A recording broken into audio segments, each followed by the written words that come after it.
हम हमेशा कहते हैं कि जैसे कर्म करोगे वैसा फल मिलेगा। बात बहुत सही है।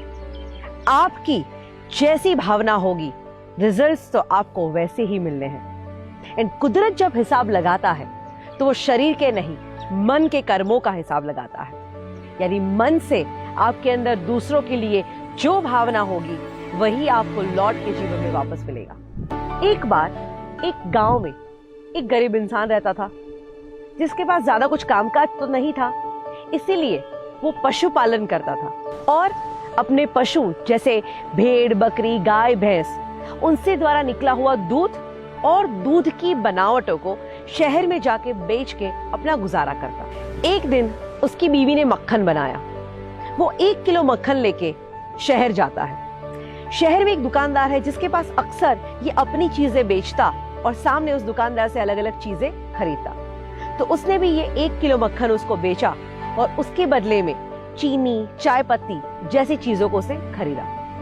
ये वहां से जब निकल जाता है तो ये दुकानदार सोचता है कि इस इंसान से मैं अक्सर अलग अलग चीजें खरीदता हूँ, तो क्यों ना आज इस मक्खन का वजन करके देखूं। उसने वजन किया तो देखता है 1 किलो मक्खन कह के जो मक्खन उसको बेच के गया वो तो सिर्फ 900 ग्राम था। इसको बहुत गुस्सा आया कि मेरे भरोसे का इतना फायदा इसने उठाया, आने दो अब इसको।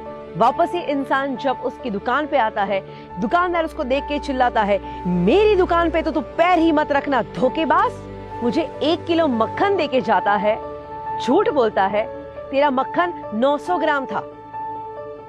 ये कहता है हाथ जोड़ के, सेठ जी सबसे पहला मुझे माफ कर दीजिए अगर कोई गलती हो गई है तो, बट सही बात बताऊं, हम इतने गरीब लोग हैं कि हमारे गांव में वजन करने के लिए कोई ऐसा सामान या बाट ऐसा कुछ नहीं होता।